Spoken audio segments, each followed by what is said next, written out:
Somehow I had returned to where I was before, like a bookmark in my tattered novel. This time I felt the blade pressing at my neck.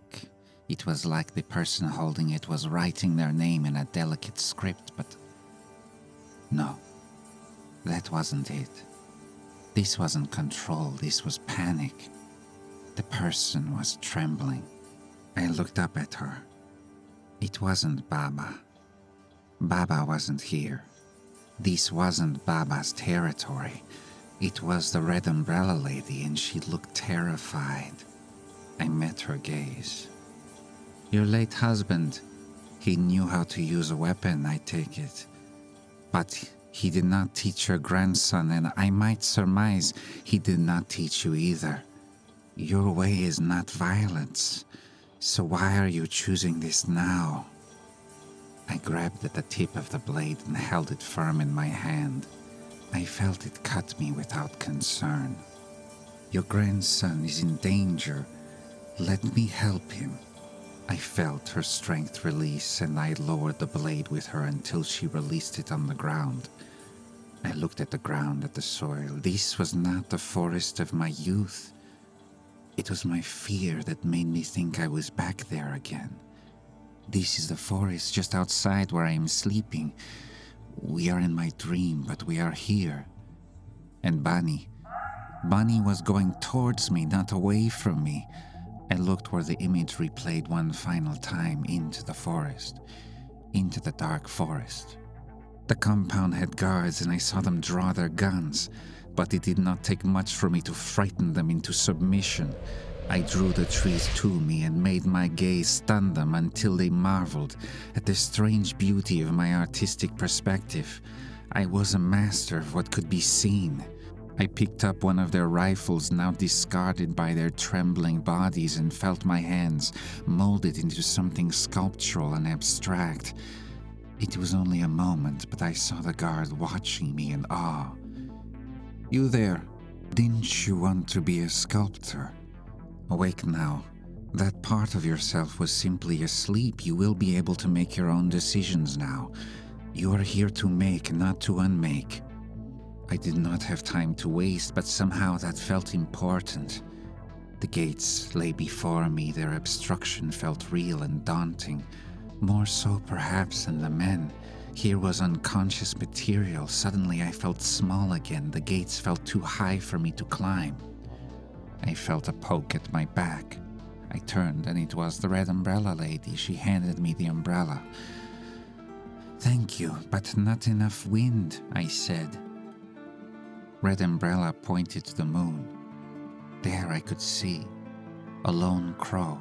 It crossed its incandescent image. I strained to see the color, but now I could remember it from awake. Light blue, almost silver, like Agatha's favorite yarn to knit with. A nothing of a memory, but enough to hope with. I pointed the umbrella at the moon and the wind lifted. And so I found myself above the compound's atrium.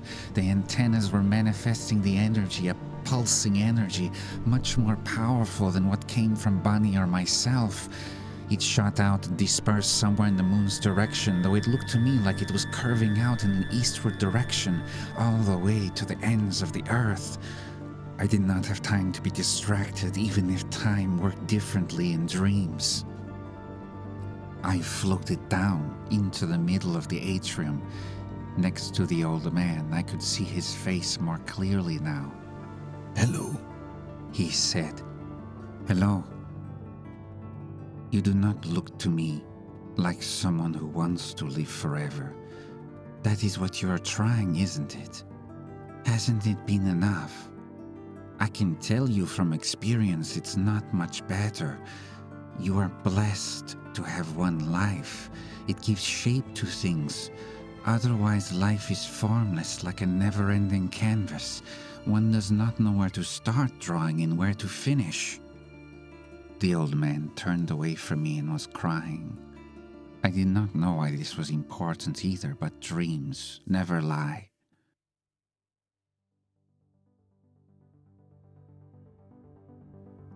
I looked over at Harry and tried to approach him, but she blocked my way. She was tall and strong, and her gaze somewhat familiar. We looked into each other, and she saw Baba, and for a moment she shuddered and took a step back, and in her eyes, I saw someone I'd long forgotten. What was his name? Greaseman, the surfer. This must be the surfer's wife. I remember now. He was the manipulator, the memory catcher. Yes, of course, he had done it again, wiped what had happened, at least what concerned him. Never mind, I did not have time to remember. I focused on her. She was powerful, but perhaps still reachable. "What is your name?" I said, trying to kill her with kindness. She did not respond, but suddenly she raised her hand and her palms were webbed, and I felt my feet were wet suddenly as the atrium was filling rapidly with water. We were almost underwater and I had to calm my panic. I was not fond of swimming. The old man floated past me to the surface and I had to disregard his safety. I think I saw him float all the way to the moon. Perhaps he was laughing. Perhaps this was a good death. The sharks were circling. I gave myself courage and tried to swim towards Harry, but my way was blocked by a glass wall. The woman swam effortlessly to Harry's side and dug her fangs into his neck. "Give up. The way is blocked," said the voices. I looked back towards my sleeping body. Simon. Of course. He struggled in his restraints as I swam towards him. His head was still above water, but he was coughing, almost choking in his mouth guard. "Simon, the guard did not tie your mouth guard properly. You can get out of it. Try." Simon's eyes met my own with forgiveness, and he did as I told him, sputtering to life. "Neto, I can hear you. You're in my head." "Yes, in a way. Listen to me. Harry will die if this goes any further. I cannot reach him. My way is blocked. Did you give him my message?" Yes, Neto. I know you can't believe me, but I did. Only I'm not sure if he was conscious. I'm sorry. I've made too many mistakes. I feel lost." "No matter, I believe you. It's our only shot. First, however, you need to find your power. You have it in you." "I don't. Whatever power I could feel, it's being taken from me. The technology, it's too strong. My head hurts. I can't even think straight." "Listen, the technology in the museum, it gave you a headache and made my art powers manifest, but it was incapacitating to Harry. I think it's because the way Harry identifies with his power, his is to do with strength, with aggression. If he feels in danger, he becomes more aggressive. That is his nature, so it hurts him worse. But for me, it does not do as much. That is because I have given in. I let it flow through me. I do not identify with it. I am human first, vampire second, Simon. You should not be ashamed to be so either. I forgive you for looking to your family, but Harry, I think he is your family too, no? I think you are not thinking straight because something has told you to doubt your instincts. But your instincts are good. It is time to let go of what does not help you. Focus." I could hear then the hum of the machines quite distinctly. It rose and rose until it was like a thin white flame of sound. Simon opened his eyes. "The neon. I can see it now. The light is sound, the sound is light. That's what was missing. They're the same. I need to unite them." The water began to recede around us as Simon looked up at the antennas. I saw him concentrate until the one pointing at him erupted in a firework of sparks.